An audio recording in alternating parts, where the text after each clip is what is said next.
اعوذ باللہ من الشیطان الرجیم بسم اللہ الرحمن الرحیم سورۃ البقرہ کی آیت نمبر 26، اس پر ہمارا کلام چل رہا تھا، اور اس میں اللہ تبارک و تعالیٰ نے ارشاد فرمایا تھا کہ اللہ تبارک و تعالیٰ حیا نہیں فرماتا کہ وہ کسی طرح کی بھی مثال کو بیان کرے،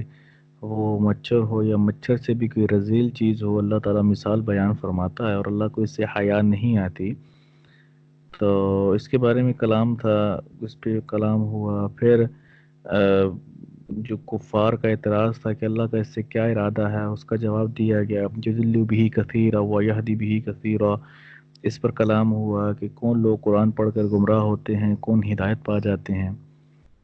آخر میں اللہ نے ارشاد فرمایا تھا کہ وما یضل به الا الفاسقین، کہ اللہ جو ہے وہ صرف آ،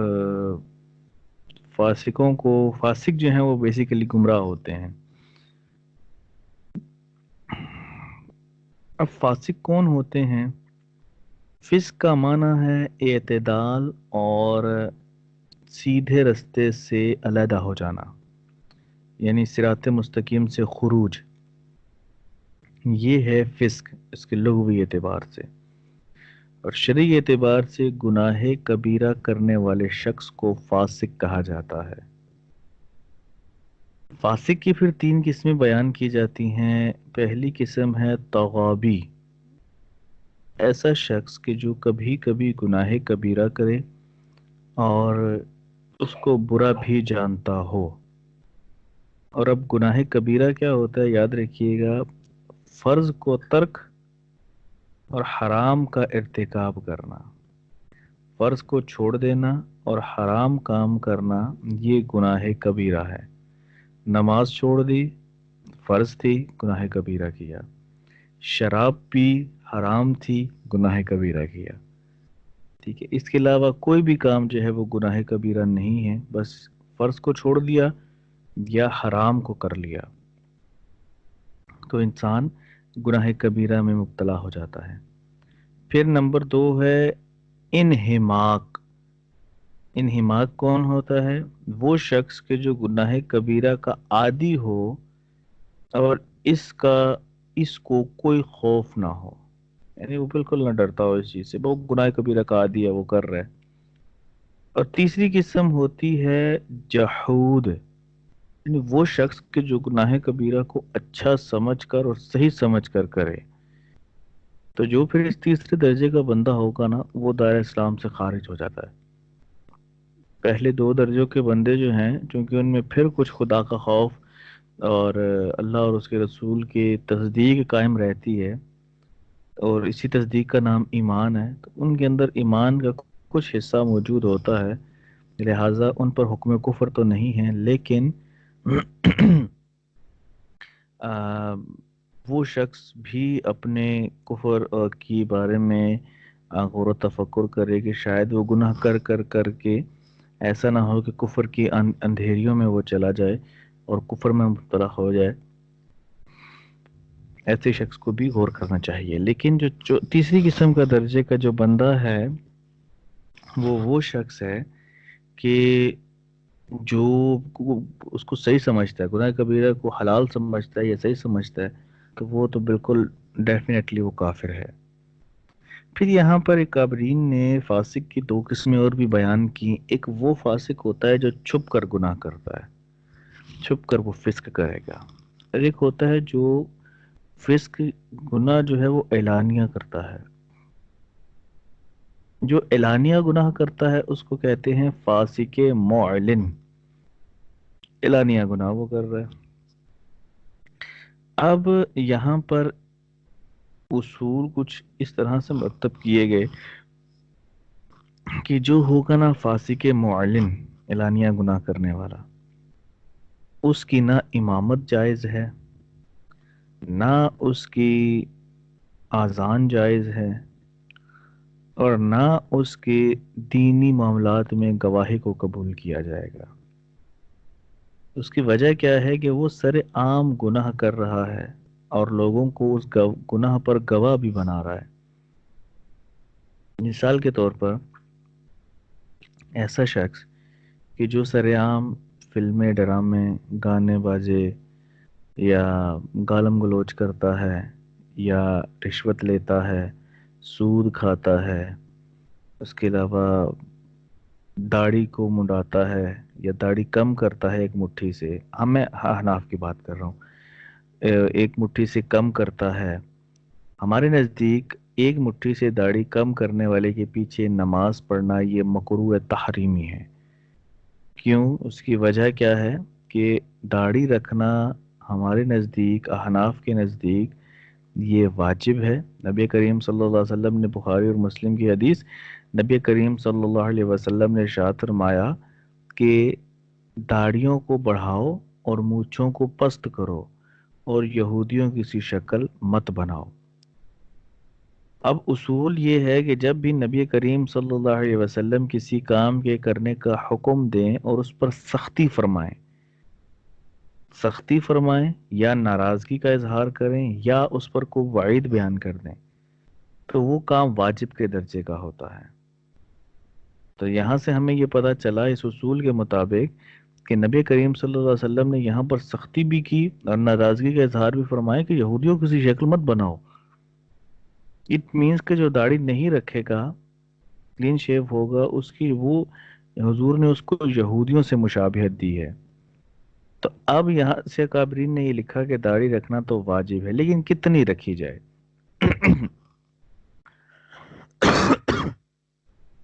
سوری،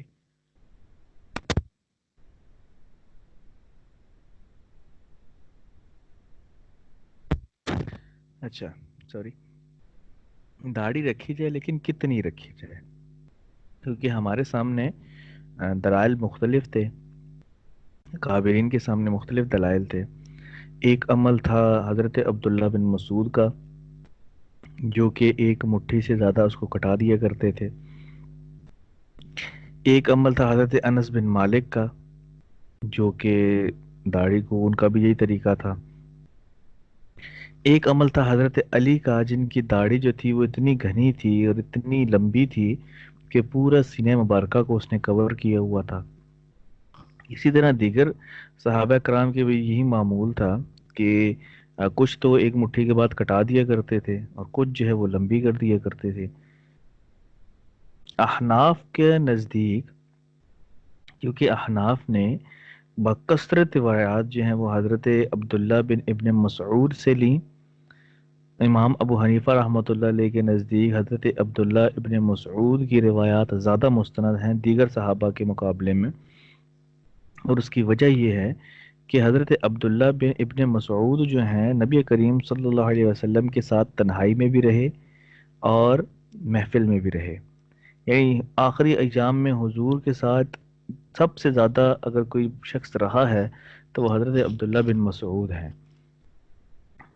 تو اب امام ابو حنیفہ نے جب دیکھا کہ حضرت عبداللہ جلوت میں بھی ان کے ساتھ ہیں، خلوت میں بھی ان کے ساتھ ہیں،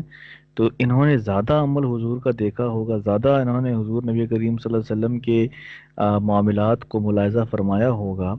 اس لیے انہوں نے ان سے روایتیں لیں۔ اب جب روایتیں لیں تو ان میں ان کا عمل بھی ظاہر ہوا کہ حضرت عبداللہ ابن مسعود ایک مٹھی سے زیادہ داڑھی جو ہوتی تھی اس کو پکڑ کر کاٹ دیا کرتے تھے۔ تو پھر حضرت امام ابو حنیفہ رحمۃ اللہ علیہ نے یہ لکھا کہ ایک مٹھی داڑھی جو ہے، یعنی داڑھی کا قبضہ جو ہے وہ یہ واجب ہے۔ اس پہ کثیر دلائل ہیں احناف کے پاس جو اس موضوع پر دیتے ہیں۔ بہرحال ہمارا موضوع یہ نہیں ہے، میں صرف عرض یہ کرنا چاہ رہا تھا کہ احناف کے نزدیک ایک مٹھی داڑھی رکھ، کیونکہ یہ ایک بہت ایک نا ایک مشہور مسئلہ ہے اور ہر بندہ یہ سوال کرتا ہے جی ہماری داڑھی کم ہے تو کیا ہم اذان دے سکتے ہیں، کیا جماعت کروا سکتے ہیں؟ تو یاد رکھیے گا احناف کے نزدیک ایک مٹھی سے داڑھی کم کرنا یہ فسق معلن ہے، یعنی فاسق معلن بندہ ہو جاتا ہے۔ ایسا بندہ جو فاسق معلن ہو اس کے پیچھے نماز ہو تو جاتی ہے لیکن دوبارہ لوٹانا واجب رہتی ہے، مینز نماز مکروہ تحریمی ہوتی ہے، اور مکروہ تحریمی جب نماز ہو تو اس کا حکم یہ ہوتا ہے کہ فرض تو ادا ہو گئے لیکن ان فرض کو دوبارہ لوٹانا، دوبارہ پڑھنا یہ واجب ہوتا ہے۔ تو لہٰذا فاسق مولن کوئی بھی ہو، یہ تو ایک ایگزامپل دی اس لیے کہ یہ مسئلہ مشہور بہت ہوتا ہے اور ہر دوسرا بندہ یہ سوال پوچھتا ہے. اس طرح اس کے علاوہ فاسق مولن اور بھی بہت سی قسموں کے ہیں. شراب پینے والا فاسق مولن ہے، جوا کھیلنے والا، اس کے بعد برائی بدکاری کرنے والا شیخ فاسق مولن ہے، اس کے بعد سود کھانے والا، رشوت لینے والا، والدین کا نافرمان، یہ سب جو ہیں یہ فاسق مولن ہیں. ان کی نہ امامت جائز ہے نہ ان کی اذان جائز ہے. کہ اذان بھی وہی شخص دے گا جو کہ اگر تو وہ چھپ کر گناہ کر رہا ہے تو یہ اس کا اور اس کے رب کا معاملہ ہے، ہمیں اس کے چھپے ہوئے ہونے پر اعتراض نہیں ہے. اعتراض یہ ہے کہ وہ گناہ اگر کرے گا تو سرعام کرے گا، تب اعتراض ہمیں ہوگا. ٹھیک ہے، کوشش تو یہی ہو کہ تنہائی میں بھی گناہ نہ ہو، کیونکہ کوئی نہیں دیکھ رہا تو رب تو دیکھ رہا ہے نا. ٹھیک ہے، اگر یہ سوچ ہم میں پیدا ہو جائے کہ میرا اللہ مجھے دیکھ رہا ہے تو ہم گناہوں سے بچ جائیں گے. لیکن بہرحال اگر وہ تنہائی میں کچھ گناہ کرتا بھی ہے تو یہ اس کا اور اس کے رب کا معاملہ ہے، ہمارا اس میں کوئی عمل دخل نہیں. اور نہ ہی ہمیں اس چیز کا مکلف بنایا گیا ہے کہ ہم تنہائی کے اس کے معاملات پر بھی حکم لگا دیں. ہاں، ہمیں پتہ چلیں گے تو اصلاح کی کوشش ضرور کریں، لیکن نہیں پتہ تو بیچ میں ایسے اس کو بیچارے کو شرمندہ نہ کریں کہ تم نے تنہائی میں یہ کام کیا، ہو سکتا ہے اس نے نہ کیا ہو. بہرحال یہ فاسق مولن اور یہ اس کی قسم. اب یہاں پر جو فاسق مراد ہے وہ فاسق مراد ہے منافقین. اللہ نے جو کہا نا کہ صرف فاسقین ہی گمراہ ہوتے ہیں، تو وہ یہاں فاسق سے مراد منافقین ہیں. اور وہ منافقین جو فسق کے تیسرے درجے یعنی جحود تک پہنچے ہوئے ہیں، کہ وہ بالکل گناہ کو لائٹ لیتے ہیں، صحیح اچھا سمجھ کر وہ گناہ کرتے ہیں، اس لیے وہ فاسق جو ہیں وہ درجہ کفر تک پہنچ چکے ہیں. تو گمراہی پہلے گمراہی ہوتی ہے، پھر آگے وہ کفر کی طرف چلی جائے گی. اور چونکہ یہ یہی لوگ تھے کہ جنہوں نے پھر اس پہ اعتراض کیا کہ اللہ نے مکھی اور مچھر کی مثالیں کیوں دیں، تو یہ یہی گمراہ لوگ تھے. اللہ نے پہلے ان کو گمراہ کہا اور پھر یہ آگے چل کر اپنے گناہوں پر اتنے مصر ہوئے کہ یہ درجہ اسلام سے خارج ہو گئے. آگے اللہ تبارک و تعالی ارشاد فرماتا ہے کہ الذین ینقضون عہد اللہ من بعد میثاقہ، کہ جو اللہ سے خوب پکا وعدہ کرنے کے بعد، عہد کرنے کے بعد اس کو توڑے، وَيَقْطَعُونَ مَا أَمَرَ اللَّهُ بِهِ، اور جن چیزوں کو اس نے ملانے کا حکم دیا ان کو وہ کیا کرے، وہ توڑ دے، أَن يُوصَلَ وَيُفْسِدُونَ فِي الْأَرْضِ، اور زمین میں فساد پھیلائے، أُولَٰئِكَ هُمُ الْخَاسِرُونَ، وہی لوگ جو ہیں وہ خسارے میں ہیں. سب سے پہلے جو اللہ نے کہا کہ جو اللہ سے پکا عہد کرنے کے بعد اس کو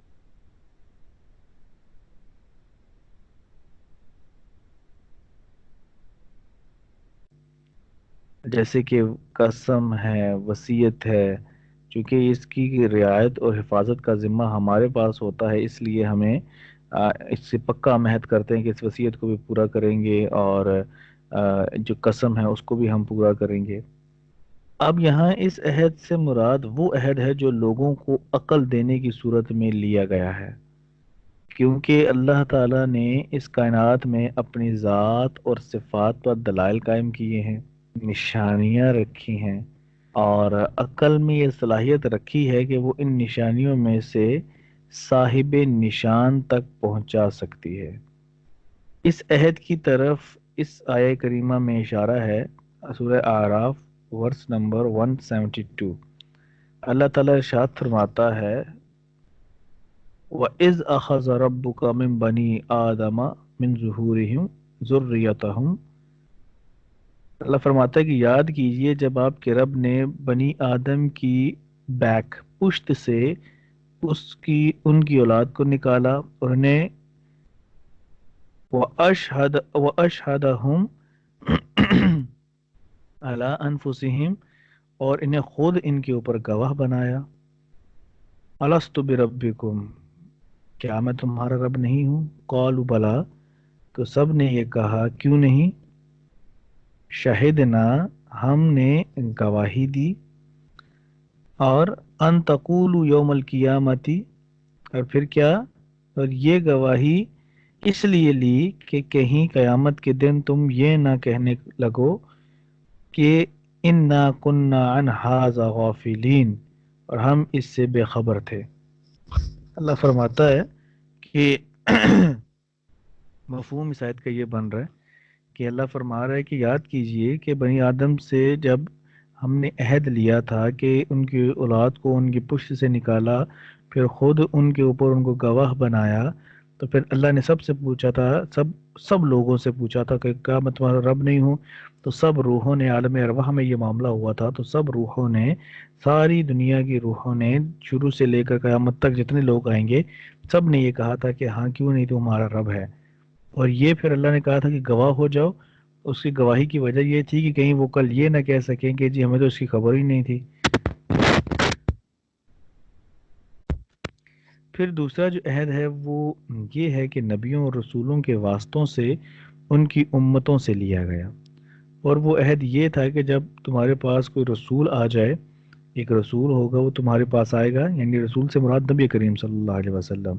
تو ان کی تصدیق کرنا، ان کے معجزات کو ماننا، ان کی مدد کرنا۔ سورہ آل عمران کی آیت نمبر 187 میں اللہ نے یہ اس عہد کو بیان کیا،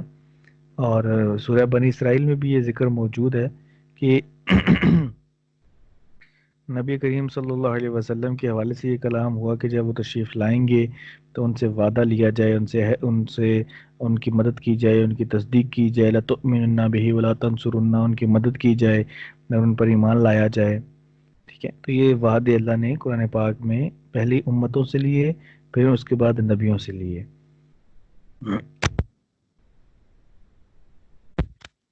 اب خلاصہ اس کا یہ ہے کہ اللہ تعالیٰ نے ان منافقوں کی فطرت میں جو ہدایت رکھی تھی، اس کو انہوں نے غور و فکر سے کام نہ لے کر ضائع کر دیا،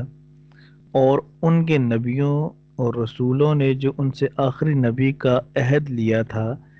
ان منافقوں نے تعصب اور دشمنی کی وجہ سے اس عہد کو بھی توڑ دیا۔ انہوں نے کہا تھا پیروی کرنا، انہوں نے پیروی نہیں کی، توڑ دیا۔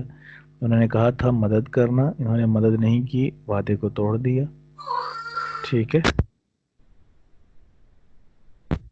Just hang on a second sir, ایک منٹ پلیز۔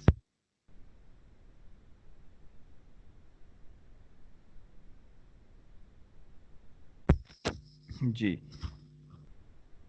اللہ تعالیٰ نے آگے ارشاد فرمایا کہ جن چیزوں کو اللہ نے ملانے کا حکم دیا تھا، یہ منافقین کیا کرتے ہیں؟ اس کو کاٹتے ہیں،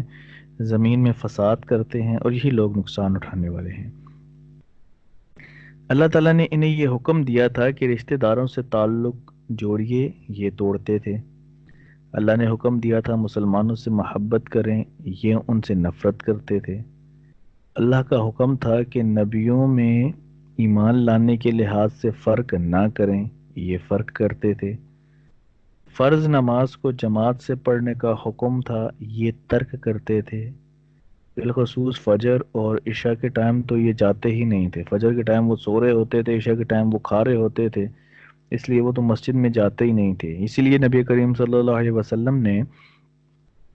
جو شخص فجر اور عشاء کی نماز نہیں پڑھتا، اس کو منافقوں سے تشبیہ دی ہے کہ وہ منافق ہے۔ نہ جو فجر کی نماز پڑھتا ہے، نہ جو عشاء کی نماز پڑھتا ہے، وہ منافق ہے۔ پھر ہر وہ کام کہ جس میں خیر ہو، اس کو ترک کر کے شر کو اختیار کرتے تھے، اور زمین میں ان کا فساد پھیلانا یہ تھا کہ لوگوں کو ایمان لانے سے وہ روکتے تھے، اللہ تعالیٰ کی آیات کا مذاق اڑاتے تھے، اور جن چیزوں کے ملانے سے امن قائم ہوتا تھا، ان چیزوں کو وہ جدا کر دیا کرتے تھے۔ آج بھی دیکھ لیں کہ ایسے سو کالڈ مسلمان ہیں جو کہ معاشرے کا امن نہیں چاہتے، ملک میں امن نہیں چاہتے، ہمیشہ بد امنی چاہتے ہیں، کوئی نہ کوئی ایسا شوشہ چھوڑ دیں گے، کوئی نہ کوئی ایسی سازش کر دیں گے، کوئی نہ کوئی ایسا پنگا لے لیں گے جس کی بنا پر کیا ہوگا کہ ملک میں فتنہ فساد ہی برپا رہتا ہے۔ کبھی تو وہ یہ شوشہ چھوڑ دیں گے جی نبی حاضر ناظر نہیں ہے، کبھی وہ یہ کہہ دیں گے جی حضور کو علم غیب نہیں ہے، کبھی وہ میرے معاویہ کے بارے میں معاذ اللہ بھونکنا شروع کر دیں گے، کبھی وہ کسی صحابی کے بارے میں بھونکنا شروع کر دیں گے۔ تو وہ لوگ نا منافق ہیں، بھلے اپنے آپ کو وہ عالم مفتی کہتے رہیں، لیکن وہ اصل میں وہ منافق لوگ ہیں جو کہ معاشرے کا امن برباد کرنا چاہتے ہیں۔ کیوں کہ اللہ نے خود قرآن میں کہہ دیا کہ جن چیزوں کو اللہ نے ملانے کا حکم دیا تھا وہ اس کو توڑتے تھے اور زمین میں فساد کرتے تھے۔ ٹھیک ہے، تو فسادی لوگ منافق لوگ ہیں، کیونکہ یہ کلام منافقوں کے بارے میں چل رہا ہے، تو اس لیے وہ فسادی لوگ ہیں۔ آگے اللہ تعالیٰ ارشاد فرماتا ہے کہ پہلے لفظی ترجمہ کرتے ہیں، اس کے بعد پھر اس کا محاورہ ترجمہ کریں گے۔ کیفا کیوں کر، تکفرون تم منکر ہوگے، باللہ اللہ کے، خدا کے، وکنتم اور حالانکہ تم امواتن مردہ تھے، فاحیاکم اس نے تمہیں زندہ کیا، ثم یمیتکم پھر تمہیں وہ مارے گا، ثم یحییکم پھر تمہیں وہ زندہ کرے گا، ثم الیہ پھر اسی کی طرف ترجعون تم نے پلٹ کر جانا ہے۔ آگے اللہ ارشاد فرماتا ہے کہ هو الذی وہی ہے جس نے خلق بنایا لکم تمہارے لیے ما فی الارض جمیعا جو کچھ زمین میں ہے سب کا سب، ثم پھر، ثم استوى پھر استوا فرمایا، الی السماء آسمان کی طرف، فسواہن تو ٹھیک بنائے، سبع سماوات 7 آسمان، وہو بکل شیء علیم تو وہ یعنی وا اور ہوا وہ بکل سب شیء سب کچھ، شیء جو کچھ بھی ہے، علیم جانتا ہے۔ یعنی یہاں پر اللہ تبارک و تعالیٰ ارشاد فرما رہا ہے کہ کنت تکفرون باللہ وکنتم امواتا فاحیاکم، تم کس طرح اللہ کا انکار کرتے ہو حالانکہ تم مردہ تھے، اس نے تم کو زندہ کیا، ثم یمیتکم ثم یحییکم ثم الیہ ترجعون پھر وہ تم پر موت طاری کرے گا، پھر تم کو زندہ کرے گا اور پھر تم اس کی طرف لوٹائے جاؤ گے۔ اس آیہ کریمہ میں کفار کو مخاطب کر کے اللہ نے یہ بتایا کہ تم کس طرح اللہ کا انکار کر سکتے ہو، اس کا کفر، اس کے ساتھ کفر کر سکتے ہو، حالانکہ پہلے تم ایک نطفے کی شکل میں موجود تھے اور مردہ تھے، پھر اس نے تمہارے جسم میں روح پھونک کر تم کو زندہ کیا، پھر جب تمہاری مدت حیات پوری ہو جائے گی تو پھر تمہیں پر موت طاری ہو جائے گی، تم قبر میں جاؤ گے، سوال جواب ہوں گے، قبر میں رہنا ہوگا، جنت ہوگی یا دوزخ ہوگی، جو بھی ہوا تم سے سارا معاملہ ہوگا، پھر سور پھونکنے تک تم دوبارہ تم مردہ رہو گے، سور پھونکا جائے گا، حشر کا میدان ہوگا، تمہیں دوبارہ زندہ کیا جائے گا، اعمال کا بدلہ لیا جائے گا، تم سے سوال جواب ہوں گے، پوچھ گچھ ہوگی، آڈٹ ہوگا، اکاؤنٹیبلٹی ہوگی تمہاری، تمہیں دوبارہ، تم کس طرح یہ ساری چیزوں کا انکار کر سکتے ہو؟ تمہارے پاس تو کچھ بھی قدرت و اختیار نہیں ہے، تمہارے پاس پاور نہیں ہے، تم کیسے اللہ کا انکار کر سکتے ہو؟ اب یہاں پر ایک اعتراض یہ کیا جاتا ہے کہ کفار کو یہ علم تھا کہ وہ پہلے مردہ تھے، پھر ان کو زندہ کیا گیا، پھر ان پر موت آئی، لیکن موت کے بعد وہ دوبارہ زندگی کے قائل تو نہیں تھے، تو اس حیات کو ان کے خلاف بطور حجت پیش کرنا یہ کس طرح درست ہو سکتا ہے؟ تو اس کا جواب یہ ہے کہ چونکہ حیات بعد الموت پر جو دلائل ہیں وہ بالکل ظاہر ہیں، چھپے ہوئے نہیں ہیں، کسی سے ڈھکی چھپی بات نہیں ہے، یہ سب ظاہر ہے وہ، اس لیے ان دلائل کے ظہور کو کفار کے علم کے قائم مقام کر دیا۔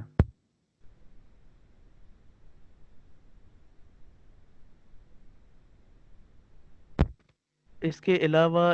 اس آیت میں بھی حیات بعد الممات پر دلیل ہے، کیونکہ جب اللہ تعالیٰ نے پہلی بار ان کو مردہ حالت میں زندگی کی طرف منتقل کیا تو دوبارہ اب ان پر موت طاری کر کے انہیں زندہ کرنے کا تو کوئی مشکل کام تو ہے ہی نہیں، اس میں تو کوئی مشکل نہیں ہے کہ ایک دفعہ ایک نئی چیز کو انوینٹ کرنا، کریٹ کرنا، یہ تھوڑا سا مشکل ہوتا ہے، لیکن اسی انوینشن پر، اسی کریشن پر دوبارہ اس کو ری بلڈ کرنا یہ بقدر پہلی کے آسان ہوتا ہے، تو اس لیے دوبارہ ان کو زندہ کرنا اس میں تو کوئی مسئلہ ہی نہیں ہے، وہ دوبارہ اللہ بالکل ان کو زندہ کر سکتا ہے، اور ویسے بھی ان اللہ علی کل شیء قدیر، وہ ہر چاہت پر، ہر شے پر وہ قادر ہے، وہ کن کہتا ہے تو فیکون ہو جاتی ہے، کن کہا تو فیکون ہو گئی، تو اس کے لیے تو مسئلہ ہی کوئی نہیں ہے۔ لیکن اگر ان کے نزدیک بھی ہو تو ایک بنی ہوئی عمارت جیسے ہوتی ہے، بلڈنگ ہوتی ہے، اس کی بنیادیں رکھ دی گئیں، اب بنیادوں پر عمارت کو کھڑا کرنا آسان ہوتا ہے، بنیادیں رکھنا مشکل ہوتا ہے، اگر بنیادیں رکھی گئیں تو عمارت تو بہت آسان ہو جاتی ہے، پھر اوپر سے عمارت کو گرا دے. عمارت گرانے کے بعد جب دوبارہ عمارت کو چڑھائیں گے تو اسی بنیادوں پر جب چڑھائیں گے نا تو وہ بہت ایزی ہو جائے گی، بنسبت کہ دوبارہ سے اس جگہ کی وہ کھدائی کی جائے اور اس کو دوبارہ سے بنایا جائے. تو کھدائی کی ہوئی جگہ پر عمارت کو بنانا یا بنسبت آسان ہوتا ہے دوبارہ سے کھدائی کر کے اس کو سٹارٹ کیا جائے. اچھا، اب یہاں پر موت و حیات کا تصور ہے. علامہ راغب اصفہانی اس کے بارے میں لکھتے ہیں کہ حیات کے متعدد معنی ہیں. پہلا معنی، نباتات میں جو نشو و نما کی قوت ہے اس کو حیات کہتے ہیں. قرآن مجید سورہ حدید ورس نمبر 17، اللہ تعالیٰ ارشاد فرماتا ہے کہ ان اللہ یحیی الارض بعد موتها، کہ بے شک اللہ ہی زمین کے مردہ ہونے کے بعد اس کو زندہ فرماتا ہے. پھر نمبر 2 معنی کیا وہ بیان کرتے ہیں کہ حیوانات میں جو احساس اور حرکت ہو، حرکت کی جو قوت ہو اس کو حیات کہتے ہیں. سورہ فاطر ورس نمبر 22 میں ارشاد اللہ فرماتا ہے کہ وما یستوی الاحیاء ولل اموات، زندہ اور مردہ برابر نہیں ہو سکتے. نمبر 3، عمل اور عقل کی قوت کو حیات کہتے ہیں، زندگی کہتے ہیں. اب یہ زندگی کے معنی کو بیان کریں کہ زندگی کیا کیا اور قرآن پاک میں کن کن معنوں میں یہ استعمال ہوئی ہے. علامہ راغب اصفہانی تیسرا معنی بیان کرتے ہیں کہ عمل اور عقل کی قوت کو حیات کہتے ہیں. سورہ انعام آیت نمبر 122، او من کانا میثاقن او من کانا میتن، میثاقن میں نے کہا، میتن یہ لفظ ہے، او من کانا میتن فاحییناہ فجعلنا لہ نورا یمشی بہ، اور کیا وہ شخص جو مردہ تھا پھر ہم نے اس کو زندہ کیا اور اس کو روشنی دی جس سے وہ چلتا ہے. اور نمبر 4 معنی وہ بیان کرتے ہیں کہ حیات اخرویہ ابدیہ، جس کو عقل اور علم سے حاصل کیا جا سکتا ہو اس کو حیات کہتے ہیں. اللہ تعالیٰ ارشاد فرماتا ہے سورہ انفال کے ورس نمبر 24 میں کہ استجیبوا للہ وللرسول اذا دعاکم لما یحییکم، کہ اللہ اور رسول جب تمہیں ابدی زندگی دینے والی چیز کی طرف بلائیں تو فوراً حاضر ہو جاؤ. اور 5واں معنی وہ کیا بیان کرتے ہیں کہ جس حیات کے ساتھ اللہ تعالیٰ متصف ہے، اور اللہ کے حی ہونے کا معنی یہ ہے، یعنی اللہ کے زندہ ہونے کا معنی یہ ہے کہ اس کے لیے موت ممکن نہیں ہے، اور وہ عالم اور قادر ہے. حیات کے معنی کے مقابلے میں موت کا معنی ہے زندگی کا بے آب و یعنی زمین کا بغیر پانی کے ہونا اور بنجر ہو جانا، یہ زمین کی موت ہے. اس کے بعد حس اور حرکت ارادیہ کی قوت کا ختم ہو جانا، یہ جانداروں اور حیوانات کی موت ہے. عقل اور عمل کی قوت کا ختم ہو جانا، یہ انسانوں کی موت ہے. یہ تمام کلام المفردات کے پیج نمبر 138 سے 139 پر علامہ راغب اصفہانی رحمۃ اللہ علیہ نے کیا ہے. اس تمام گفتگو کو انہوں نے اس طرح سمیٹا. اب آگے اللہ تبارک و تعالیٰ نے ارشاد فرمایا کہ هو الذی خلق لکم ما فی الارض جمیعا، اللہ وہی ہے جس نے تمہارے نفع کے لیے زمین میں سب چیزوں کو پیدا کیا. یاد رکھیے گا، اشیاء اپنی اصل کے اعتبار سے مباح ہیں. یہ ایک سٹیٹمنٹ ہے، یہ ایک اصول ہے. یہاں پر اس آیہ کریمہ میں یہ جو آیا نا هو الذی خلق لکم، یہاں پر یہ لکم میں جو لام آیا ہے نا، یہ لام بیسیکلی انتفاع کا معنی دے رہا ہے، یعنی نفع کا معنی دے رہا ہے. ٹھیک ہے، یہاں پر یہ نفع کا معنی دے رہا ہے. اٹ مینس کہ اللہ نے زمین میں جو چیزیں بھی پیدا کی نا وہ سب کی سب ہمارے نفع کے لیے ہیں. یہ لام سبب اور علت کا لام نہیں ہے، بلکہ یہ نفع کا لام ہے۔ اب جب نفع کے لیے ہمارے لیے چیزیں پیدا کی گئی نا، تو اٹ مینس کہ وہ ساری چیزیں ہمارے لیے مباح ہیں، ہم ان کو استعمال کر سکتے ہیں، شراب بھی پی سکتے ہیں، اس کے بعد جوا بھی کھیل سکتے ہیں، ہم سود بھی لے سکتے ہیں، رشوت بھی لے سکتے ہیں، ہم جو پگ وغیرہ ہے، سور وغیرہ ہے، وہ بھی کھا سکتے ہیں، ہم کسی شیر کو پکڑ کے بھی کھا سکتے ہیں۔ اپنی اصل کے اعتبار سے یہ تمام چیزیں مباح ہیں۔ مباح کیا ہوتی ہیں؟ مباح ہوتی ہیں ایسا کام کہ جس کے کرنے پر نہ کوئی گناہ ہو اور نہ اس پر ثواب ہو۔ ایسا کوئی بھی کام کہ جس کے کرنے پر نہ گناہ ہے نہ ثواب ہے، اس کام کو مباح کام کہا جاتا ہے۔ لیکن ہم جب قرآن و حدیث کا بغور مطالعہ کرتے ہیں تو ہم پر یہ چیز واضح ہوتی ہے کہ ایسا تو نہیں ہے، ہمیں ہمارے لیے کچھ چیزیں حرام ہیں، کچھ حلال ہیں، تو پھر یہ چیز تو قرآن پاک کے اس اصول سے ٹکرا رہی ہے۔ تو یاد رکھیے گا، اس کا جواب یہ ہے کہ چیزیں اپنی اصل کے اعتبار سے مباح ہیں، پھر جب ان پر کوئی نص وارد ہو جاتی ہے قرآن پاک میں یا حدیث میں، جب کسی چیز کو حلال یا کسی چیز کو حرام کر دیا جاتا ہے، تو اب وہ اس اصول سے نکل جاتی ہے۔ اس اصول میں وہ چیزیں رہ جائیں گی کہ جن کے بارے میں قرآن اور حدیث میں کوئی ثبوت نہیں ہے کہ یہ چیز حلال ہے یا یہ چیز حرام ہے۔ ٹھیک ہے، جو اس چیز سے نکل گئی وہ جو ہے وہ مباح ہو جائے گی۔ اللہ نے خود مذمت فرمائی کہ جو مشرکین صائبہ اور بحیرہ وغیرہ جانوروں کو حرام کرتے تھے، ان کا دودھ نہیں پیتے تھے، ان کا گوشت نہیں کھاتے تھے، ان پر سواری نہیں کرتے تھے، یہ سب کچھ انہوں نے اپنے اوپر خود حرام کر لیا تھا، تو اللہ نے ان کی مذمت فرمائی۔ اللہ سورہ نحل ورس نمبر 116 میں ارشاد فرماتا ہے کہ وَلَا تَقُولُوا لِمَا تَصِفُوا أَلْسِنَتُكُمُ الْكَذِبَ هَذَا حَلَالٌ وَهَذَا حَرَامٌ لِتَفْتَرُوا عَلَى اللَّهِ الْكَذِبَ، کہ جن چیزوں کے متعلق تمہاری زبانیں جھوٹ بولتی ہیں ان کے متعلق نہ کہو کہ یہ حلال ہیں اور یہ حرام، تاکہ تم اللہ پر بہتان باندھو، کہ وہ اپنی طرف سے تم کسی کو نہ حلال کہو نہ حرام کہو، بلکہ جو کچھ ہے وہ سب کا سب اللہ کی طرف سے ہے، اللہ پر بہتان نہ باندھو۔ سورہ یونس کی ورس نمبر 59 میں اللہ ارشاد فرماتا ہے کہ کل، یعنی آپ فرما دیجئے یا نبی صلی اللہ علیہ وسلم آپ کہیے کہ بتاؤ کہ اللہ نے تمہارے لیے جو رزق اتارا تو تم نے کچھ اس میں حرام کر لیا اور کچھ حلال۔ آپ کہیے کہ آیا اللہ نے تمہیں اس کی اجازت دی تھی یا تم اللہ پر بہتان باندھتے ہو؟ ٹھیک ہے،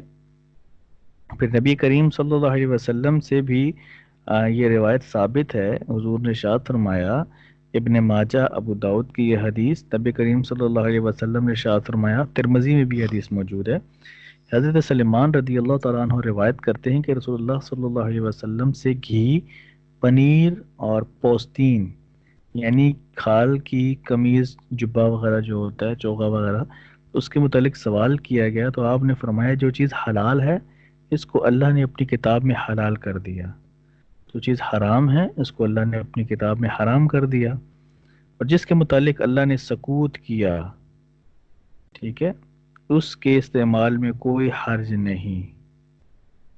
فہوا مما عفا عن، کہ اس میں کے استعمال میں کوئی حرج نہیں۔ الحلال ما احل اللہ فی الکتاب والحرام ما حرم اللہ فی کتاب وما سکت عنہ فہوا مما عفا عن، کہ جس کے بارے میں اللہ نے سکوت کیا اس میں کوئی حرج نہیں، یعنی اس کو استعمال کیا جا سکتا ہے۔ یہاں سے یہی اصول، اسی اصول پر میں ساری دلائل دے رہا ہوں کہ ہمارے نزدیک، احناف کے نزدیک، اشیاء میں اصل جو ہے وہ اباحت ہے، اور مالکیہ کے نزدیک، علامہ قرطبی مالکی لکھتے ہیں کہ اکثر مالکیہ نے اس مسئلے میں توقف کیا ہے، اور اس کا معنی یہ ہے کہ اس حال میں ان کے نزدیک کوئی حکم نہیں ہے، اور جب شریعت وارد ہو گئی تو جو حکم چاہے گی وہ نافذ کرے گی۔ عقل کسی چیز کو واجب اور حرام نہیں کر سکتی، اور عقل کا کام صرف یہ ہے کہ وہ اشیاء کی طرح، ایک اشیاء کی اس طرح معرفت حاصل کرے جس طرح وہ ہے، یعنی مالکیوں کے نزدیک یہ اصول نہیں ہے. شافیوں کے نزدیک اصول یہ ہے کہ اشیاء میں اصل حرمت ہے. ٹھیک ہے. اب ان کا آپس میں اگر مقابلہ کیا جائے تو احناف کے دلائل جو ہیں وہ زیادہ قوی ہیں بنسبت مالکیہ اور شافیہ کے. تو لیکن وہ ہمارا موضوع نہیں ہے، اس پر ہم کلام نہیں کرتے. تو اس لیے، اور بعض احناف کا بعض شوافے کا یہ مذہب ہے وہ کہ تمام اشیاء نافعہ جو ہیں وہ مباح ہیں. جو چیزیں نفع دیں گی وہ مباح ہیں، جو نفع نہیں دیتی وہ مباح نہیں ہوں گی. وہ پھر بھلے اس پر نص وارد ہو یا نہ ہو، جو چیزیں نفع نہیں دیں گی وہ مباح نہیں ہوں گی. ٹھیک ہے. لیکن جمہور جو ہیں، جمہور شافیہ اور جمہور حنفیہ، علامہ شامی رحمۃ اللہ علیہ لکھتے ہیں کہ جمہور شافیہ اور جمہور حنفیہ کے نزدیک احکام میں اباحت ہی ہے. یہ جو قول میں نے پہلے ذکر کیا کہ شافیہ اصل چیزوں میں حرمت کے قائل ہیں، تو یہ اکثر قول نہیں ہے ان کا، بلکہ ایک تعداد ہے جو اس طرح کہتی ہے. اور ایک تعداد کے نزدیک تمام نافع چیزیں جو ہیں مباح ہیں. لیکن علامہ شامی لکھتے ہیں کہ تمام شافیہ نہیں بلکہ جمہور شافی علماء جو ہیں ان کے نزدیک بھی اصل چیزوں میں احکام میں اصل اباحت ہے. اس طرح انہوں نے اس کو لکھا ہے. اب یہاں سے ہمیں ایک اصول پتہ چلا کہ جب چیزیں حرام ہیں وہ حرام ہیں، وہ اللہ نے حرام بیان کر دیں. حلال چیزیں اللہ نے حلال بیان کر دی، نبی نے حرام کو حرام کیا، حلال کو حلال کیا. جن کے بارے میں کوئی نص موجود نہیں ہے کہ حرام ہیں یا یہ جو ہیں وہ حلال ہیں تو وہ مباح ہو جائیں گے. ہم نبی کریم صلی اللہ علیہ وسلم اور دیگر جو مشاہیر ہیں، صحابہ کرام، اولیاء اعظام، ان کے فضائل، ان کی سیرت کی جو مجلسیں منعقد کرتے ہیں، ان کے بارے میں جب ہم دیکھیں گے تو قرآن و حدیث میں نہ ہمیں کرنے کا حکم دیا گیا ہے اور نہ ہمیں ان سے روکا گیا ہے. لیکن اگر اچھی نیت کے ساتھ کریں گے تو یہ باعث ثواب ہوگا، کیونکہ مستحب کا درجہ بھی شریعت نے رکھا ہے، اور مستحب کا درجہ مباح سے اوپر کا ہوتا ہے، اور وہ اچھی نیت کے ساتھ منسلک ہوتا ہے. تو اگر اچھی نیت کے ساتھ یہ محافل کریں گے، دین اسلام کو پھیلانے کی نیت سے ان محافل کا انعقاد کریں گے تو باعث ثواب ہوں گی یہ محافل. نبی کریم صلی اللہ علیہ وسلم کی میلاد پر خوشی منانا، لوگ جلتے ہیں، اور جب ہم پوچھتے ہیں دلائل دیں تو دلیل ان کے پاس ہوتی کوئی نہیں کہ اللہ نے حرام کہاں کیا ہے اس چیز کو، تو دلیل تو ہے کوئی نہیں، لہٰذا یہ بھی مباح ہو جائے گا. اس کے بعد صدقہ خیرات اور دیگر ثواب کی نیت سے جو محفلیں ہم کرتے ہیں ان کا ہونا، بزرگان دین، رشتہ داروں کو ایصال ثواب وغیرہ کرنا، ان کی محفلوں کا انعقاد کرنا، انفرادی یا اجتماعی طور پر درود شریف کا پڑھنا، اذان سے پہلے درود کا پڑھنا، تراویح با جماعت پڑھنا، اس کے بعد قرآن پاک کو خوبصورت سا تزئین و آرائش کے ساتھ پرنٹ کرنا، بہت بڑی وسیع و عریض مساجد کا بنانا، اس کے بعد صورتوں کے نام اور صورتوں کی تعداد یہ پہلے سے منشن کر دینا، پھر صحابہ کرام کے نام پر جلسے کرنا، جلوس کرنا، ذکر کی محفلیں کرنا، دینی مدارس میں سالانہ جلسے کرنا، اس کے علاوہ حدیث پڑھانا، ختم بخاری، ختم مسلم، ختم مشکات، اور اس طرح کے اور بھی بے شمار کام ہیں کہ جو کام کرنا اگر ان کی اصل دیکھا جائے گا تو وہ مباح ہیں. بدعت تو ہیں لیکن بدعت حسنہ ہیں. اور وہ جو حدیث بیان کی جاتی ہے کل بدعت دلالہ و دلالۃ فی النار، کہ ہر بدعت گمراہی ہے، ہر گمراہی جہنم میں لے جانے والی ہے، تو اس سے مراد یہ ہے، یاد رکھیے گا، اس سے مراد یہ ہے کہ ایسی گمراہی کہ جو ایسی بدعت کہ جو قرآن و حدیث کے مخالف ہو،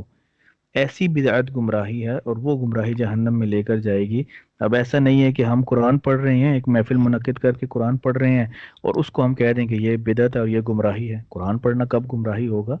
گمراہی تو ان لوگوں آپ جیسے لوگوں کے لیے ہوگی کہ جو لوگ یہ کہتے ہیں کہ یہ محفل پڑھنا، یہ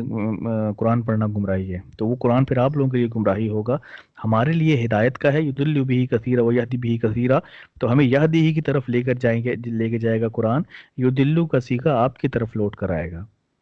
ٹھیک ہے. تو اس طرح کی محافل کا انعقاد، نبی کریم صلی اللہ علیہ وسلم کی مجلس کے اس کا میلاد کی محافل کرنا، اس کے بعد صوفیہ کی محافل کرنا، صوفیہ کا تذکرہ کرنا، یہ تمام چیزیں جو ہیں اگر بیان ہو رہی ہیں تو یہ اچھی چیزیں ہیں، یہ اچھی محفلیں ہیں،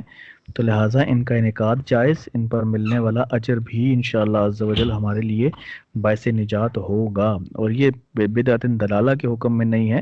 بلکہ یہ بدعت حسنہ کے حکم میں ہے اور باعث ثواب ہیں۔ مسلم شریف کی آخری روایت عرض کر کے اپنے سلسلہ کلام کو ختم کرتے ہیں۔ مسلم شریف کی روایت، نبی کریم صلی اللہ علیہ وسلم نے ارشاد فرمایا، ہر وہ شخص کے جو دین میں نیا کام رائج کرے اور لوگ اس کو فالو کریں اور تا قیامت تک وہ اگر چلتا رہے تو وہ اس کے لیے صدقہ جاریہ ہوگا، اور ہر وہ برا کام جو دین میں کوئی شخص اگر رائج کرے اور لوگ اس کو فالو کریں اور تا قیامت تک وہ چلے تو اس گناہ کا، اس کام کے کرنے کا گناہ جو ہوگا وہ ساری زندگی یعنی اس کے بندے کے نامہ مال میں لکھا جاتا رہے گا تا قیامت تک۔ تو نبی کریم صلی اللہ علیہ وسلم خود اجازت دے رہے ہیں کہ دین میں اگر کوئی اچھا کام کرے گا تو اس کا ثواب اس کو ملے گا، اور برا کام کرے گا تو اس کا عذاب اس کو ملے گا۔ تو یہ حضور نے خود اجازت دی، تو ہم کون ہوتے ہیں اس طرح کی تخصیص کرنے والے کہ اذان سے پہلے درود پڑھنا یہ جو ہے یہ گناہ ہے، یہ بدعت سیئہ ہے، یہ قبر پر اذان دینا بدعت سیئہ ہے، اس طرح کی اور بدعت سیئہ کر دیتے ہیں اور اس کو پھر ہم دلالۃ فی النار کی طرف لے جاتے ہیں۔ تو ایسا نہیں ہونا چاہیے، اعتدال سے فیصلہ کرنا چاہیے۔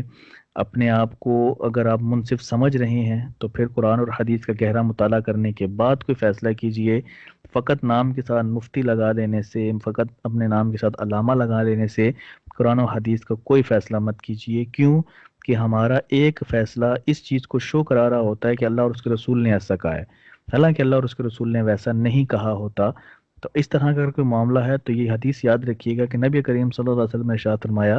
کہ جو جان بوجھ کر مجھ پر جھوٹ باندھے پھر وہ اپنا ٹھکانہ جہنم بنا لے۔ انشاءاللہ عز و جل اپنے سلسلہ کلام کو مزید آگے بڑھائیں گے، لیکن اپنے اگلے نشست میں وآخر دعوایا ان الحمدللہ رب العالمین۔ باللہ من الشیطان الرجیم، بسم اللہ الرحمن۔ سورۃ البقرہ کی آیت نمبر 30 سے آج سلسلہ کلام کا آغاز کرتے ہیں۔ اللہ تبارک و تعالی ارشاد فرماتا ہے، وَإِذْ قَالَ، اور جب رب کا فرمایا، للملائکتی، آپ کے رب نے، انی کے کو فرمایا کس سے، للملائکتی فرشتوں سے، انی جائل کہ میں بنانے والا ہوں، فی الارض زمین میں، خلیفہ نائب۔ قالو تو بولے، اتجعلو کیا بنائے گا، فیہا اس میں، من یفسدو جو فساد پھیلائے گا، فیہا اس میں، ویفسک الدماء اور خون بہائے گا، ونحن اور ہم جو ہیں، نسبحو تیری تسبیح کرتے ہیں، وبحمدک اور تیری جو ہے وہ حمد بیان کرتے ہیں، ونقدس لک اور تیری ہم پاکی بولتے ہیں۔ قالا فرمایا، انی کہ میں، اعلم جانتا ہوں، ما لا تعلمون وہ جو تم نہیں جانتے۔ وعلم اور سکھائے اللہ نے، آدم آدم کو، الاسماء نام، کلہا تمام کے تمام، ثم پھر عرضہم پیش کیا سب کو، علی الملائکتی فرشتوں کے اوپر،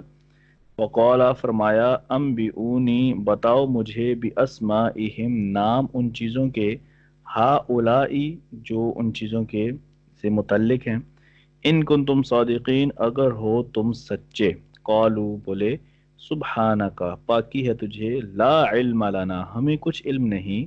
الا مگر ما علمتنا جتنا تو نے ہمیں سکھایا، انکا انت العلیم الحکیم کہ انکا بے شک تو، انتا تو ہی، علیم علم والا، حکیم حکمت والا ہے۔ پھر آگے اللہ نے ارشاد فرمایا کہ قولا فرمایا، یا آدم اے آدم، انبئہم بتا دے انہیں، باسمائہم سب نام، فلما تو جب آدم علیہ السلام نے، انبأہم بتا دیے، باسمائہم سب کے نام، قولا فرمایا، علم اقل کیا میں نہ کہتا تھا، یہاں پہ حمزہ جو ہے استفہامیہ ہے، کیا کے معنوں میں، واٹ کیا میں نہ کہتا تھا، لکم تم کو، انی کہ میں، اعلم جانتا ہوں، غیب السماوات والارض کہ چھپی ہوئی ہے جو آسمانوں اور زمینوں میں، واعلم اور میں جانتا ہوں، ما تبدون تم جو ظاہر کرتے ہو، وما کنتم تکتمون، جو کچھ تم چھپاتے ہو۔ وَإِذْ قُلْنَا، اور جب ہم نے حکم دیا للملائکۃ اسجدوا، فرشتوں کو کہ سجدہ کرو لآدم، آدم کو، فسجدوا، تو سب نے سجدہ کیا، الا ابلیس، مگر ابلیس نے نہ کیا، یعنی ابلیس کے سوا۔ ابا واستکبرا، منکر ہوا، اور واستکبرا، اور اس نے غرور کیا، وکان من الکافرین، اور وہ کافروں میں سے ہو گیا۔ وقلنا یا آدم اسکن، وقلنا، اور ہم نے فرمایا، یا آدم، اے آدم، اسکن، کے رکو، ٹھہر جاؤ، انتا، تم، وزوجکا، اور تمہاری بیوی، الجنتا، جنہ میں، وکلا، اور کھاؤ، منہا، اس میں سے، رغدن، بہت سا، حیث شئتما، حیث، جہاں سے، شئتما، تمہارا جی چاہے، ولا تقربا، اور نہ پاس جانا، ہذہ الشجرۃ، اس درخت کے، فتکون من الظالمین، کے فتکون، کہ ہو جاؤ گے، من الظالمین، حد سے بڑھنے والوں میں سے۔ فَأَضَلَّهُمَا الشَّيْطَانُ، فَأَضَلَّهُمَا، تو لغزش دی دونوں کو، الشیطان، شیطان نے، عنہا، اس سے، فَأَخْرَجَهُمَا، تو الگ کر دیا، مما، وہاں سے، کان فیہ، جہاں وہ رہتے تھے، وَقُلْ نَهْبِطُوا، اور ہم نے فرمایا کہ نیچے اترو، بَعْضُکُمْ، آپس میں ایک تمہارا، یعنی آپس میں تم دونوں میں سے جو ہے وہ، تم دونوں، لبعدن، تم دونوں میں سے ایک جو ہے وہ، عدوٌ، ایک دوسرے کا دشمن ہے۔ کیا مطلب؟ کہ شیطان تمہارا دشمن ہے، تم شیطان کے دشمن ہو، تو ہر ایک تم ایک دوسرے کا دشمن ہے۔ وَلَکُمْ، اور تمہارے لیے، فی الارض، زمین میں، مستقرٌ، ٹھہرنا ہے، ومتاع، اور برتنا ہے، الی حین، ایک وقت تک۔ فتلقا، تو پس سیکھ لیے، آدم نے، من ربہ، اپنے رب سے،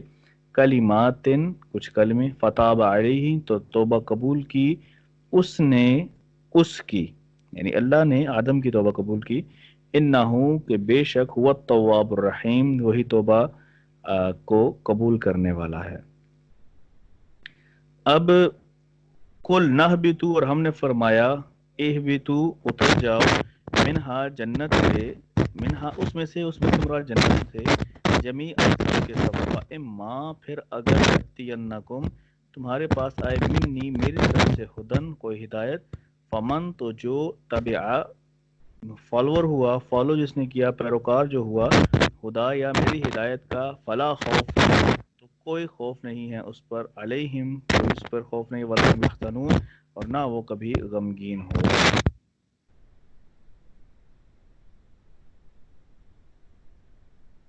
ایک منٹ جی، ایک منٹ پلیز۔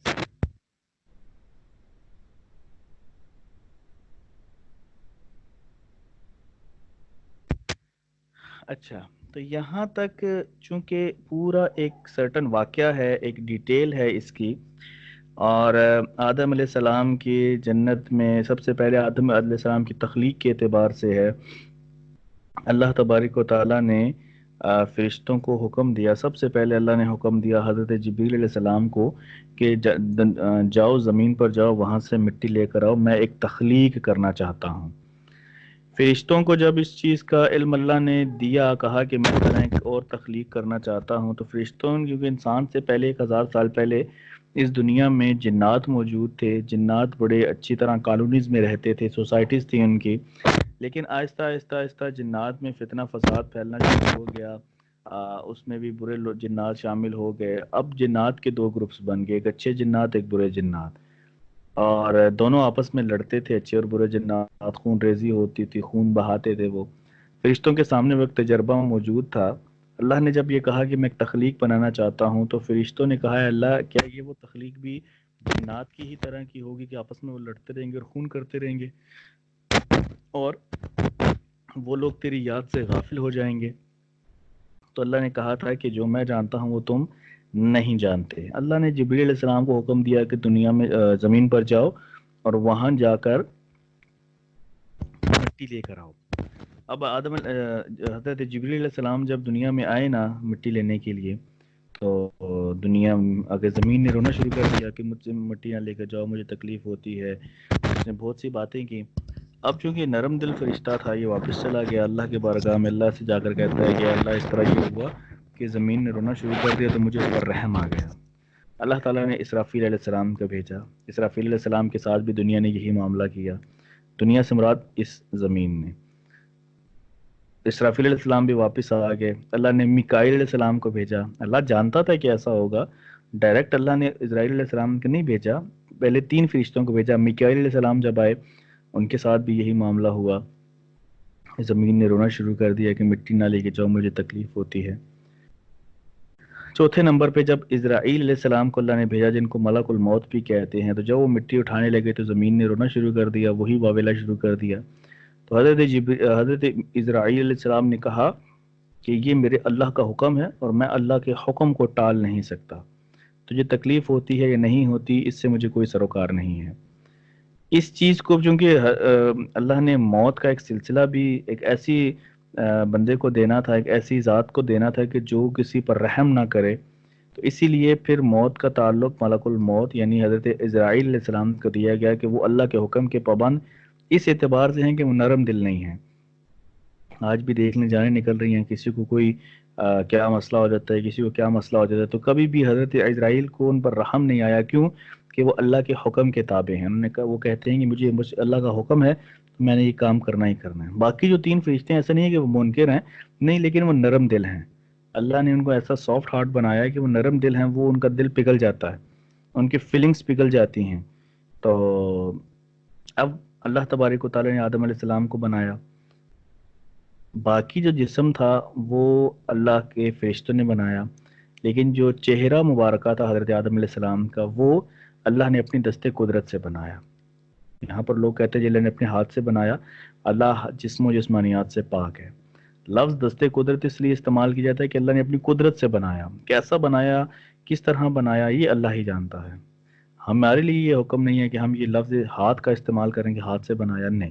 ہمارے لیے جائز نہیں ہے۔ دست قدرت سے چہرہ مبارکہ آدم علیہ السلام کو بنایا۔ 40 دن تک آدم علیہ السلام کا جو جسد مبارک تھا بغیر روح کے وہ رکھا رہا، 39 دن تک غم کی بارش ہوتی رہی، اور 1 دن تک اس مٹی پر ابھی جو آدم علیہ السلام کا وہ پتلا مبارکہ تھا اس پر 40 دن تک بارش ہوتی رہی غم کی، اور 1 دن بارش ہوتی رہی خوشی کی۔ اسی لیے بزرگ فرماتے ہیں، اکابرین فرماتے ہیں کہ انسان زیادہ تر غمگین رہتا ہے اور خوشی بہت تھوڑے ٹائم کے لیے اس کے پاس آتی ہے۔ بہرحال 40 دن کے بعد شیطان آیا، جب آ کے دیکھا کہ یہ تو ایک معاذ اللہ توہین کے الفاظ اس نے استعمال کیے اور کہا کہ یہ تو ایک پتلا سا ہے مٹی کا، اس کے کیا خاصیت۔ بہرحال وہ ابلیس جو تھا وہ بیسیکلی جن ہے، ابلیس فرشتہ نہیں ہے، وہ جن ہے، لیکن چونکہ فرشتوں کے وہ ساتھ لیے وہ فرشتوں میں اس کو کم کیا جاتا ہے، اس کو معلم الملکوت کہا جاتا ہے، کیونکہ وہ اتنا تقوی اور زہد میں اتنا آگے حد تک نکل چکا تھا کہ اگر زمین پر حدیث میں آتا ہے کہ زمین پر اگر اس کے سجدوں کو بچھایا جائے تو ایک گندم کا دانہ رکھنے کی بھی جگہ نہیں ہوگی، اتنے اس کے سجدے ہیں، اتنی اللہ کی عبادت ہے۔ 90 لاکھ برس اس نے اللہ کی عبادت کی، اور بعض روایات میں آتا ہے کہ 1 کروڑ برس اس نے اللہ کی عبادت کی، ٹھیک ہے۔ بہرحال جیسا بھی تھا اس نے دیکھا اور نظر حکارت سے کہا کہ یہ کیا چیز ہے، یہ تو بڑی عجیب سی چیز اللہ نے بنا دی، معاذ اللہ۔ اب جب آدم علیہ السلام کی روح جسم مبارکہ میں داخل ہونی تھی تو اللہ نے روح کو بلایا اور کہا کہ داخل ہو اندر۔ روح جب اندر گئی تو دیکھا اندر تو بالکل خالی ہے، کچھ بھی نہیں ہے اندر، تو وہ ایک دم باہر آ گئی اور اللہ سے کہتی ہے اندر تو اندھیری کوٹھری ہے، مجھے تو ڈر لگتا ہے۔ تو اللہ نے اس وقت وعدہ کیا تھا کہ تجھے ایک ٹائم کے بعد واپس نکالا جائے گا۔ اب جسم مبارکہ کے اندر روح گئی، جب روح گئی تو آدم علیہ السلام کے ابھی روح جو تھی وہ آدم علیہ السلام کے جو ہے وہ سر مبارکہ سے گئی ہے اندر، ٹھیک ہے، روح جو ہے وہ سر مبارکہ سے اندر گئی۔ جیسے ہی روح گلے تک آئی، آدم علیہ السلام کو چھینک آئی، انہوں نے پہلا جملہ ہی کیا نکالا، الحمدللہ۔ کمر تک روح جب گئی تو آدم علیہ السلام نے اٹھنا چاہا، چونکہ باقی تو جسم مبارکہ میں جان نہیں تھی، آدم علیہ السلام زمین پر تشریف لے آئے۔ پھر اسی لیے انسان کو عجلت پسند کہا جاتا ہے کہ وہ ہر کام میں جلدی کرتا ہے، کیوں کہ آدم علیہ السلام نے اس وقت جلدی کی تھی کھڑے ہونے کے لیے، تو یہ ہے کہ اس لیے انسان کو کہا جاتا ہے کہ یہ بہت عجلت پسند ہے، کہ جلدی جلدی کام کرتا ہے۔ آدم علیہ السلام کا جب جسم مبارکہ مکمل ہو گیا، روح بھی اندر داخل ہو گیا، اب سجدے کا معاملہ آیا، اللہ نے حکم دیا فرشتوں کو، سب نے سجدہ کیا، ابلیس کھڑا رہا، اللہ نے جب کہا کہ دیکھا کہ ابلیس کھڑا ہے تو اللہ نے پوچھا ہاں بھی کیوں نہیں سجدہ کیا، تو وہ کہتا ہے خلقتنی من ناری، کہ اللہ تو نے مجھے آگ سے بنایا، وہ خلقتہ من تین، اور اسے مٹی سے بنایا ہے، تو انا، وہ کہتا ہے کہ انا خیر منہ، کہ میں اس میں کیا خیر دیکھتا ہوں، مجھے تو اس میں کوئی خیر نظر ہی نہیں آتی، مجھے تو اس میں کوئی بھلائی لگتی ہی نہیں ہے، خیر ہے ہی نہیں اس میں، تو مجھے تو نے آگ سے بنایا، اسے مٹی سے بنایا، تو مٹی جو ہے وہ آگ سے کم درجے کی ہے، آگ اعلیٰ درجے کی ہے، حالانکہ اسٹیٹمنٹ غلط تھی، بہرحال اس نے اسٹیٹمنٹ دی، اللہ نے کہا یہ میرا حکم ہے، تو وہ کہتا ہے کہ مجھے حکم تو قبول ہے لیکن میں اس کو سجدہ نہیں کروں گا، اللہ نے کہا یہاں سے دفع ہو جاؤ، راندہ درگاہ اللہ نے اس کو کر دیا، نکال دیا جنت سے، اب وہ آدم علیہ السلام کو طرح طرح کے پھر وسوسے دلانے شروع کر دیے، اس نے یہ سب سے پہلا وسوسہ جو دلایا، جو کہ طاقت تو اس کے پاس تھی، اللہ نے اس کو پاور دی تھی، جاتے وقت اس نے یہ کہہ کے گیا تھا کہ اللہ مجھے اتنی پاور دے کہ میں تیرے ان بندوں کو جو کہ آدم سے تعلق رکھتے ہیں بہکا سکوں، تو اللہ نے کہا تھا کہ جو میرے بندے ہوگے وہ لوٹ کر میری طرف ہی آئیں گے، وہ تیری طرف نہیں جائیں گے، بہرحال جنت کے باہر اس نے وسوسہ دیا آدم علیہ السلام کو کہ اللہ نے جو شجر ممنوعہ ہے، اللہ نے جس درخت سے تمہیں منع کی کے پاس جانے سے، جب اس کے پاس تم جاؤ گے تو کیا ہوگا کہ تم اس کا پھل کھانا تو تم اللہ کے اور قریب ہو جاؤ گے۔ اب اس وسوسے پر تقویت دی حضرت اما حوا نے، چونکہ آدم علیہ السلام نہیں جاتے تھے تو اما حوا نے ان کو مزید تقویت دی اور کہا کہ یہ جو آپ سوچ رہے ہیں بالکل صحیح ہے، کہ آپ جب ہم اس کا پھل کھائیں گے تو اور تقویت ملے گی، اللہ کے اور قرب حاصل کر لیں گے۔ اب حضرت اما حوا کی بات مان کر انہوں نے کھایا، ان کو کیا ہوا کہ اللہ تبارک و تعالیٰ نے کہا تھا کہ اللہ نے کہا تھا کہ میں نے منع کیا کہ ایسا کام مت کرنا، شجر ممنوعہ سے وہ پھل کھا لیا، ان دونوں کے جسم مبارکہ سے کپڑے جو تھے وہ ریموو ہو گئے، اپنے دونوں نے اپنے جسم مبارکہ کو پتوں سے چھپایا اور ایک جگہ پر سمٹ کر بیٹھ گئے، یعنی بیٹھنے سے مراد یعنی ایک جگہ پر سائڈ پر ہو گئے، اللہ سے حضور معافی مانگتے رہے، اللہ نے ان کو دنیا سے جنت سے دنیا میں بھیج دیا، شیطان چار چیزیں جو تھیں وہ جنت سے آئی تھی، حضرت آدم علیہ السلام، حضرت حوا رضی اللہ تعالیٰ عنہ، شیطان، مور اور سانپ، یعنی دو تو انسان تھے نا، وہ ایک تو ایک ہی چیز ہوگی، شیطان دوسری چیز، سانپ اور مور، یہ چار چیزیں جنت سے آئی تھیں، آدم علیہ السلام کے ساتھ ہی وہ آئی تھیں۔ آدم علیہ السلام آئے کہاں پر، یہ آخری بات عرض کر کے پھر کلاس کو اپنے سیشن کو اینڈ کرتے ہیں، آدم علیہ السلام آئے تھے سری لنکا، ٹھیک ہے، حضرت حوا آئی تھی جدہ میں، سانپ جو آیا تھا وہ اصفہان، ایران کا ایک شہر ہے وہاں آیا تھا، آج بھی وہاں بے شمار سانپ ہے اس جگہ پہ، شیطان کو بصرہ میں اتارا گیا یعنی سیریا کی جانب، اور جو مور تھا نا، مور کو کہا جاتا ہے کہ وہ جنگلات میں اتارا گیا، ٹھیک ہے، جنگلات جو تھے، بعض روایات میں آتا ہے کہ وہ افریقہ کے جنگلات تھے وہاں اتارا گیا، بعض آتا ہے کہ ایشیا کے جنگلات میں ہی اس کو اتارا گیا، لیکن یہ ہے کہ اس کو جنگل میں اتارا گیا تھا۔ اب یہ چار چیزیں جو آئیں، چونکہ سانپ اور مور نے شیطان کی مدد کی تھی آدم علیہ السلام کو وسوسہ دلانے میں، اس لیے ان کو اللہ نے ایسا کیا، سانپ جو تھا نا یہ اونٹ کی طرح اس کی بھی ٹانگیں ہوا کرتی تھیں، اس کو سزا یہ ملی، اس کو رینگنے کے لیے چھوڑ دیا گیا، اور مور جو تھا، مور کے پاؤں جو تھے وہ چونکہ اپنے پاؤں پر بڑا اپنی خوبصورتی پر بہت اتراتا تھا، اور اس کے پاؤں بھی بڑے خوبصورت تھے، اللہ نے اس کو سزا دی کہ اس کے پاؤں کو خراب کر دیا، آج مور اپنے پاؤں کی وجہ سے بدصورت ہو جاتا ہے، وہ پریشان ہو جاتا ہے، مصنوعی روم میں بھی مولانا روم نے یہ لکھا ہے ایک کہانی لکھنے کے بعد کہ مور اپنے پاؤں دیکھنے کے بعد وہ جب باقی جسم کو دیکھتا ہے تو بڑا خوش ہوتا ہے، لیکن جب پاؤں کو دیکھتا ہے تو وہ غمگین ہو جاتا ہے۔ یہ وہ سٹوری تھی، پھر آدم علیہ السلام کی توبہ قبول ہوئی، یہ جو جبل رحمت ہے مکہ شریف میں، یہاں پر آدم علیہ السلام نے کئی برس روتے رہے، پھر آدم علیہ السلام کو کچھ الفاظ سکھائے گئے، وہ آگے انشاءاللہ وہ الفاظ آ رہے ہیں، وہ پھر تفصیل سے عرض کروں گا میں، کہ وہ الفاظ آدم علیہ السلام کو سکھائے گئے، انہی الفاظ کی بدولت، اور یہاں پر ایک اور آخری چیز عرض کر دوں کہ آدم علیہ السلام نبی کریم صلی اللہ علیہ وسلم کے وسیلہ سے دعا مانگتے رہے، اور ان کی دعا، ان کی توبہ جو ہے وہ قبول ہوئی۔ اس سے آگے کے جو آیات ہیں انشاءاللہ کل ان کا انشاءاللہ محاسبہ کریں گے، اس پر کلام کریں گے انشاءاللہ عز و جل، وآخر دعوایا ان الحمدللہ رب العالمین۔